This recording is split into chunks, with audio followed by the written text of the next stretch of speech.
The wind howled through the cracks of the weather-beaten farmhouse, carrying with it the bite of early winter. Snow had not yet fallen, but the land was already barren, the fields stripped of what little harvest had survived the harsh season.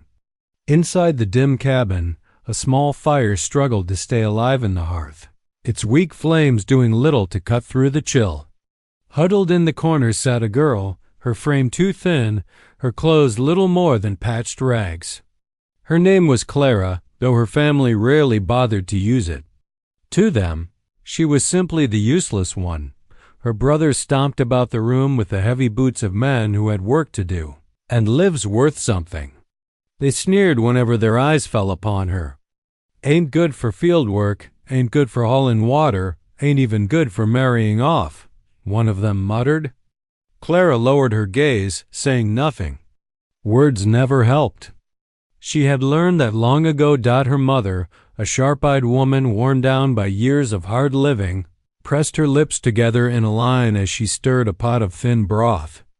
She's another mouth, she said coldly. A mouth we can't afford.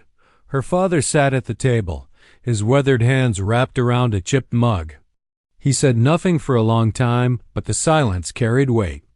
Clara watched him through lowered lashes, wishing just once that he might speak in her defense. But the words never came. That night, when a trader stopped by the homestead, leading his mule laden with dried goods, Clara's fate was sealed. The man's arrival should have been nothing more than routine. Traders came and went through the valley, bringing salt, flour, and news from distant towns. But the way her parents looked at him made Clara's stomach twist.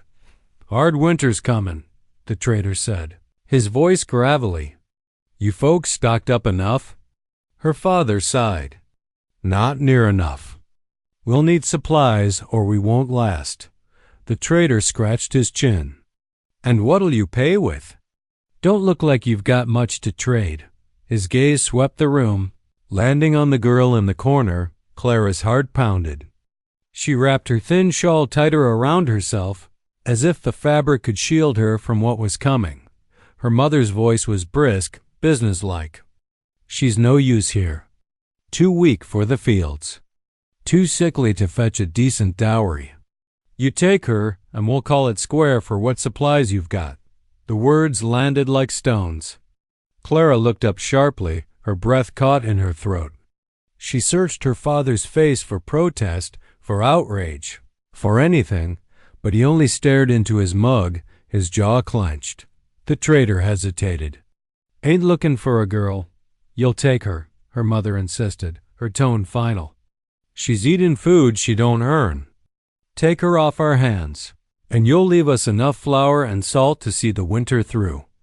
Clara wanted to cry out, to beg them to reconsider, but no sound left her lips.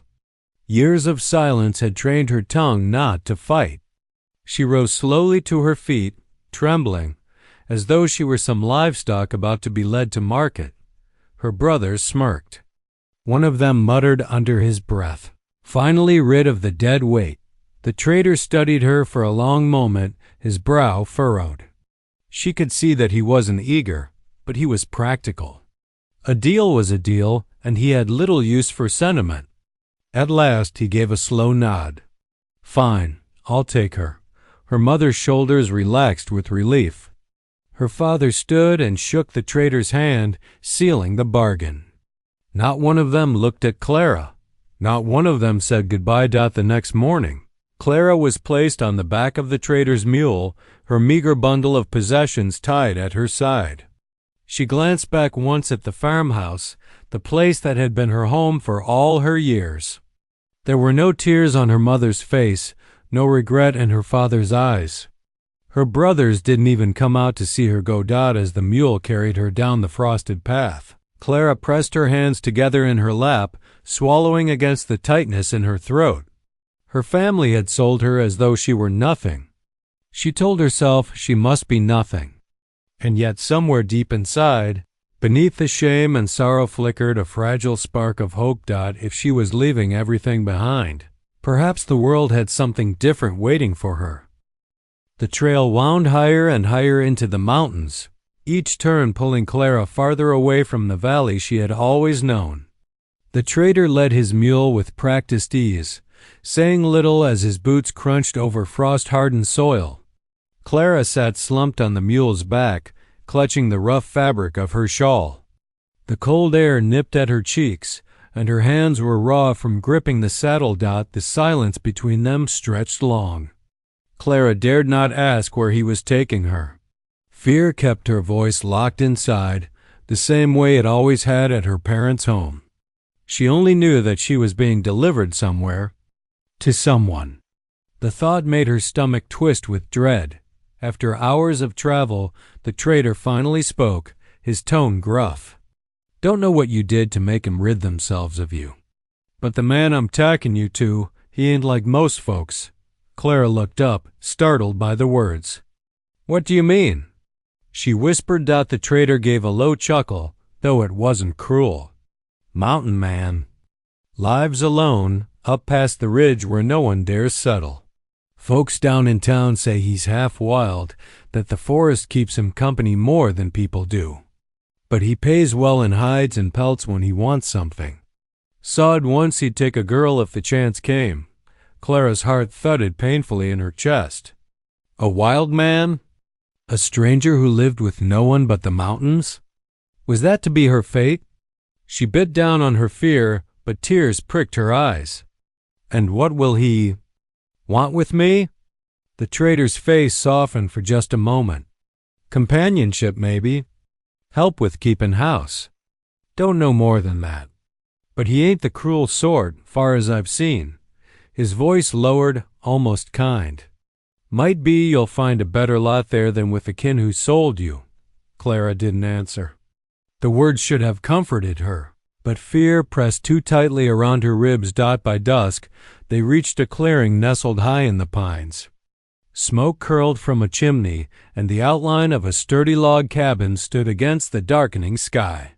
The scent of pine and wood smoke filled the air, sharp and clean. Clara's breath caught. She had never been this deep into the wilderness. The mountains loomed like guardians around the valley, their peaks capped with early snow. The trader called out once, his voice carrying across the clearing. From the doorway of the cabin emerged a tall figure, broad-shouldered and wrapped in a thick coat of fur. His beard was dark, his hair long, and his eyes seemed to pierce straight through the fading light. Clara's heart nearly stopped. "This here's the girl," the trader said briskly, gesturing toward her. "Her folks wanted her gone. I figured you'd give her a place." The mountain man studied her silently. He said nothing, but his gaze lingered on her slight frame, her trembling hands, the way she tried to shrink into herself. Clara's cheeks burned under the weight of his stare. "Supplies are in the sack," the trader continued, sliding the pack off his mule. As agreed, the man gave a slow nod, then reached for the mule's reins. His movements were steady, deliberate, but there was no cruelty in them. Clara braced herself for harsh words, commands, or worse. Instead, he simply said in a deep, quiet voice, "Come inside." "It's cold." Clara hesitated, glancing at the trader, but the man had already mounted his mule. He gave her a final look, one that almost seemed like pity. "Best of luck to you, girl," he said. And with that, he disappeared down the trail. Alone now with the stranger, Clara felt her knees weaken. She forced herself to follow as he led her into the cabin. Inside, the warmth of a roaring fire wrapped around her, the scent of burning cedar filling the air. The cabin was simple but solid, sturdy walls, a table, shelves lined with jars of dried food, and furs stretched out for bedding. The mountain man set aside the supplies and finally turned toward her. His voice was calm, though rough from disuse. "You're safe here. Eat, then rest." Clara blinked at him, unsure what to make of his words. Safe? She had never been safe anywhere, not even in her own home. Her hands shook as he placed a wooden bowl of stew before her. She half expected him to snatch it back or mock her hesitation. Instead, he turned away, Giving her space, Clara lifted the spoon to her lips. The warmth of the stew spread through her chest, filling an emptiness she hadn't realized was so deep. For the first time, she felt the faint stirrings of something unfamiliar hope mingled with fear. She glanced at the mountain man as he sat by the fire, silent and watchful. He was nothing like her family, nothing like the cruel men she had feared he might be. He was quiet. He was strong. And though she didn't understand it yet, she sensed that her life had shifted in a way that could never be undone. Days passed in a blur of silence and adjustment. Clara awoke each morning unsure if she was living a dream or a nightmare. The mountain man, whose name she learned was Elias, spoke little, moving about with the quiet confidence of someone who had long lived alone. He never raised his voice, never reached for her in anger, and never treated her like the burden her family claimed she was. Still, Clara kept her distance, afraid that kindness might vanish as quickly as it had appeared. One morning, she found him outside at first light, splitting logs with a steady rhythm. His axe rose and fell with precision, each strike echoing in the crisp mountain air. Curious, she lingered at the cabin door, watching. Elias paused, wiped the sweat from his brow, and glanced at her. His expression was unreadable, but he didn't scold her for staring. Instead, he gestured toward a pile of lumber stacked nearby. "Cabin needs fixing," he said in his deep, gravelly voice. "Too small." "Not enough room?" Clara blinked, unsure what he meant. The cabin seemed more than large enough for one man. But when she didn't reply, he added simply, "Building a new one." "For you?" Her breath caught. "For me?" The words sounded impossible. No one had ever built anything for her. She had been given scraps, cast-offs, and ridicule, but never a gift of such magnitude. At first, she thought she had misheard. Perhaps he was simply adding a storage shed or expanding for himself. But the way he looked at her told her otherwise. He meant exactly what he said. A cabin, hers to claim. She wanted to protest, to tell him she wasn't worth the effort, but the words stuck in her throat. Instead, she found herself nodding. The next days became filled with work unlike any Clara had known. Elias guided her into the forest, showing her how to carry small branches while he hauled the larger logs. He didn't mock her when she stumbled, nor did he complain when her arms gave out. He simply adjusted the load, gave her a chance to rest, and continued on. At first, she hated how weak she felt beside him. But gradually, something shifted. Each stick she carried, each small task she completed, seemed to chip away at the heavy stone of worthlessness that had been tied to her for so long. Elias never praised her with flowery words. He wasn't that kind of man, but the small nods he gave, the quiet good when she managed to tie a knot correctly, warmed her like the fire in the hearth. The new cabin began to take shape at the edge of the clearing. Rough-hewn logs stacked neatly into walls, gaps filled with mud and moss. Clara watched in awe as Elias worked, his hands skilled, his movements efficient. Yet he never shut her out of the process. He handed her nails, let her steady beams, and showed her how to smooth the wood with a plane. Her hands blistered, but for the first time, the pain felt purposeful. One evening, as the sun dipped behind the peaks, Clara stood inside the half-built structure. The walls reached shoulder height, open to the sky. She touched the rough wood, imagining what it would be like when a roof covered her head and a fire burned inside. For the first time, she dared to imagine a space that belonged to her, a place where she wasn't unwanted, where she could breathe without fear. Her throat tightened and tears blurred her vision. Elias, carrying a beam across his shoulders, noticed her stillness. He set it down and studied her quietly. "You'll have a home," he said simply. "Not just a corner. Not just a place someone gives you out of pity. Yours." The words struck deeper than any insult her family had ever thrown. She turned her face away, ashamed of the tears, but Elias didn't press. He returned to his work, leaving her to gather herself. That small mercy, his respect for her silence, meant more than anything. As days became weeks, the cabin grew, and so did Clara's strength. Her arms toughened, her cheeks flushed with the bite of mountain air, and her laughter, soft, hesitant, escaped her lips for the first time in years. Elias rarely smiled, but when he did, it was slow and genuine. Like the thaw of spring snow, the cabin became more than a structure of wood and stone. It became a symbol. Each log placed was a step away from her past, each nail driven a promise that she could belong somewhere. The girl who had been sold as useless was learning she could build, contribute, and matter. By the time the roof beams were raised, Clara felt a flicker of something she had never known before: hope. And though she did not yet have the words for it, she knew that the cabin Elias built was not just for shelter. It was for her, her dignity, and the beginning of a life she had once believed impossible. Winter crept down from the mountain peaks, painting the forest in shades of gray and white. The half-built cabin stood strong against the wind, its walls now sealed tight, its roof sturdy enough to keep out the snow. Inside, the fire crackled warm and steady, filling the air with the scent of burning cedar. For Clara, the new cabin was more than shelter. It was proof that her life had begun to change. Each day brought lessons. Elias, though quiet, showed her the ways of mountain living.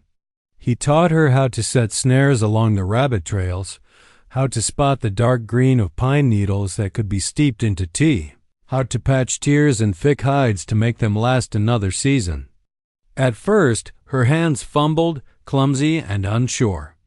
But Elias never sighed in frustration, never muttered insults like her brothers had. Instead, he demonstrated patiently, his deep voice low and calm.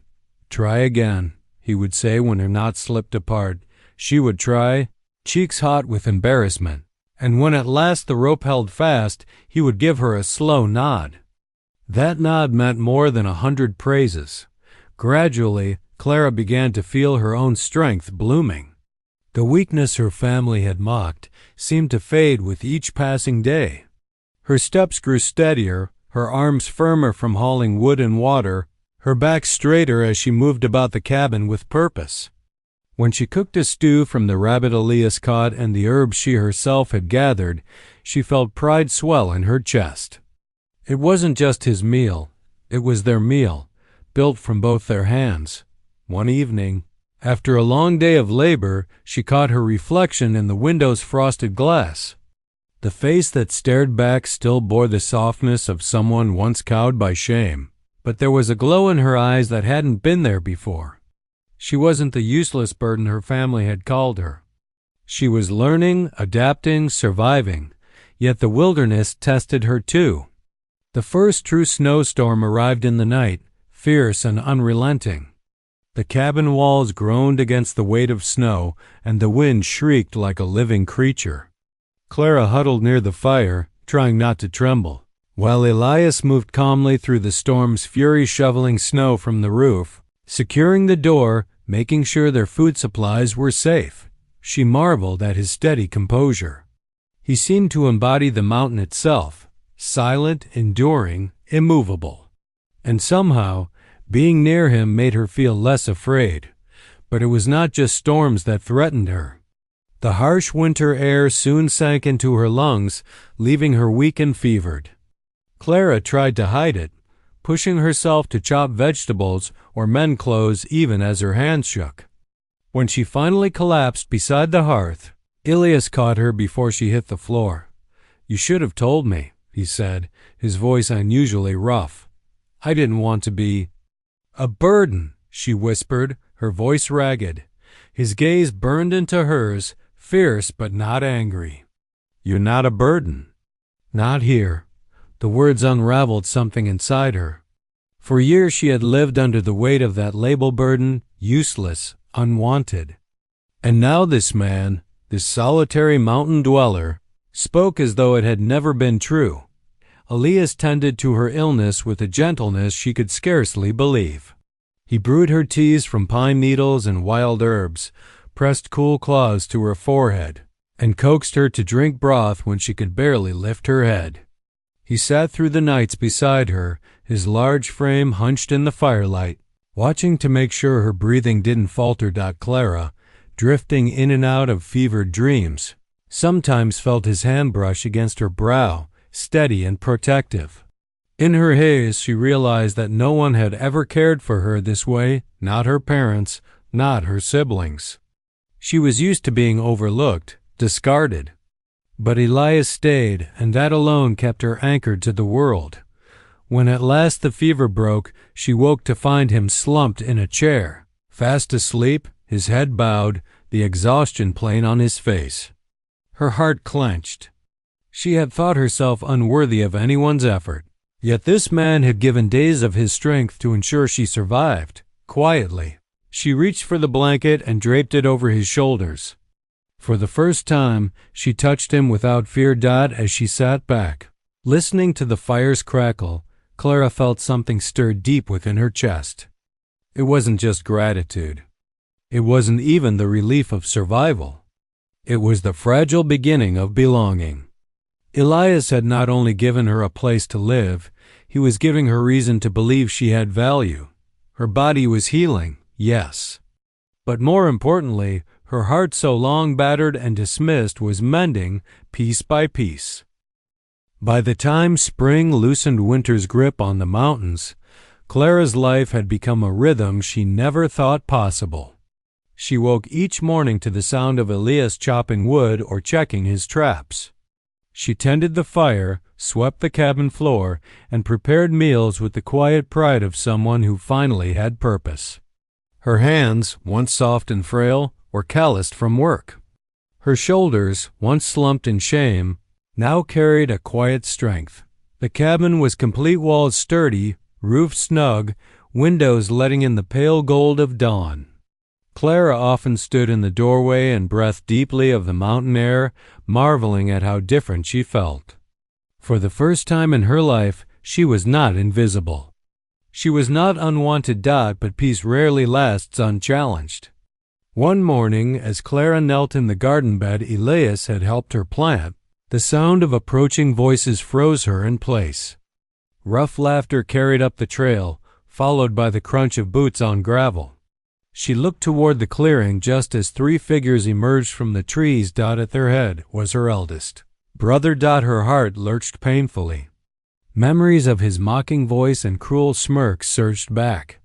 Behind him were two of the trader's companions, men who often passed through their valley. Their eyes roved over the cabin, then settled on Clara with a mix of surprise and something darker. "Well, I'll be damned," her brother drawled, his lips curling into a grin. "Look at you. Thought the wild man would have eaten you by now." Clara rose to her feet, dirt clinging to her skirts, her pulse thundering in her ears. Elias appeared at her side a moment later, stepping from the cabin with his steady, imposing presence. His hand rested lightly on the axe at his belt. He didn't speak, but his silence carried weight enough to still the men's laughter. Her brother sneered. "We came for supplies, but I'll admit I was curious. Didn't think you'd survive out here, little sister. You barely survived at home." The old sting of those words cut deep, but Clara no longer flinched as she once had. She lifted her chin, her voice trembling but firm. "I have survived. More than that, I've lived." The men chuckled, exchanging amused glances. "Lived?" One repeated. "You call cooking stew for a savage living?" Elias's gaze darkened, but still he did not speak. Clara, emboldened by his quiet strength, forced herself to meet her brother's eyes. "Better than starving in a house where I was never wanted." The grin slipped from his face. His jaw tightened, his pride pricked. "You belong with us," he said sharply. "Your blood, whether you like it or not. You'll come back. We could use another pair of hands now that—" He cut himself short, but the cruelty in his eyes told Clara the truth. They wanted her not out of love, but out of need. No, Her voice rang clearer this time. Her hands trembled, but she kept them clenched at her sides. I won't go back. You sold me. You made your choice. Now I've made mine. The silence that followed was heavy. Her brother's face flushed red with anger, and one of the other men muttered something about teaching her respect. But Elias finally stepped forward, his tall frame casting a long shadow across the clearing. His voice was low and steady, like the growl of thunder before a storm. She's not leaving. She chooses to stay, and that's the end of it. Her brother opened his mouth, but the look in Elias's eyes stopped him cold. The mountain man's hand still rested on the axe, and though he hadn't lifted it, his entire stance promised he would fight if pressed. And none of the men, for all their bravado, doubted who would win. After a long moment, her brother spat on the ground. Fine, keep her then. She was never worth much anyway. The words burned, but Clara felt the weight of them slide off her like snow from a roof. For the first time, they did not pierce her. She turned her back on him and walked toward the cabin, Elias following at her shoulder. The men left with muttered curses, their laughter forced and hollow as it trailed away into the trees. When the forest grew quiet again, Clara sagged against the doorway, her knees weak. She half expected Elias to scold her for daring to speak up, but instead he studied her with something like pride in his eyes. You stood your ground, he said simply. Her breath caught, tears stinging her eyes. I never thought I could. You can, Elias replied. And you will. You're stronger than they ever let you believe. Clara's heart swelled with a fierce, trembling joy. For years she had been defined by others' scorn. But today, in front of her brother, she had chosen her own life. And for the first time, she had not faced the world alone. Winter still lingered in the mountains, though the harshest storms had passed. The small cabin Henry had built for Eliza stood solid against the wind, smoke curling steadily from its chimney like a sign of life against the wilderness. Inside, the warmth of the fire painted the walls in shades of gold, and the once lonely home now echoed with laughter, the clatter of simple meals being prepared, and the rhythm of shared lives. Eliza had grown stronger in every way. The frail girl Henry first carried through the snow now moved with confidence, tending the fire, sewing curtains from scraps of fabric, and even venturing outside to gather wood or check the traps he set nearby. Her cheeks carried a rosy flush, and her eyes no longer held the emptiness of rejection. She had blossomed like a wildflower in the clearing, delicate yet resilient, fragile yet enduring. Henry watched her often, quietly amazed at how much light she had brought into his world. For years he had lived in silence, speaking mostly to the mountains or to himself. But now there was someone to talk to, someone who listened, someone who filled the quiet with warmth. He had not expected that taking in a discarded girl would lead him to this kind of companionship. Yet every time Eliza turned to him with a soft smile, he knew it was fate. One evening, after supper, Eliza sat by the fire with a patch of mending in her lap. Henry set down the knife he had been sharpening and cleared his throat, uncertain how to voice the thought that had been resting on his heart for weeks. Eliza, he began, his voice gruff but gentle. This cabin, it was just wood and stone before you came. Now it feels like something more. Like a home. She looked up, her needle pausing mid-stitch. Her eyes shimmered in the firelight. I feel the same, she whispered. For the first time. I belong somewhere. Henry shifted uneasily, scratching the back of his neck. I never thought I'd find myself saying this. But Eliza, I don't see you as something useless. Not one bit. I see you as my wife. If you'll have me, the words hung in the air like a promise, simple yet profound. Eliza's hands trembled, and the cloth slipped from her fingers. No one had ever asked her opinion, her choice, her desire. She had been sold, discarded, treated like a burden all her life. And now, here was this man rough, solitary, weathered by years of mountain life, asking her with respect, giving her the power to choose. Tears filled her eyes, and she nodded, unable to speak at first. Finally, she found her voice. "Yes, Henry, I'll be your wife. Not because I was given away, but because I want to be." Henry's stern face softened into a rare smile, one that lit up the room brighter than the fire. He reached across and took her hand, his calloused fingers wrapping around hers with both strength and tenderness. In that moment, the cabin was no longer just a shelter, it was a place of love, forged not by convenience or bargain, but by trust and choice. As the days turned into weeks, they settled into the life of husband and wife. They built routines together. He chopped wood while she prepared meals. She sewed while he worked on carving furniture, and together they planned small improvements to the cabin. Slowly, it became more than just a mountain shelter. It became their sanctuary. The world beyond the mountains still held cruelty, but inside that cabin, Eliza was no longer the girl labeled useless. She was cherished, valued, and needed. And Henry was no longer the lonely mountain man, he was a husband, a partner, no longer facing the wilderness alone. One spring morning, Eliza stepped outside and looked at the valley below, the snow melting into streams that ran through the pine forests. She thought of her family who had sold her, who believed she was worth nothing. She thought of the long, cold walk away from the only home she had known. And then she thought of Henry, of the cabin, of the life they were building together. She realized that sometimes being cast aside opened the path to something greater. Her past no longer defined her. Her worth wasn't in what others had decided, but in the love she gave and received now. When Henry came up behind her, wrapping his arms around her shoulders and resting his chin gently on her head, Eliza leaned into him and whispered, "I was lost before, but now I've found my home." The mountains stood silent around them, bearing witness to their new beginning.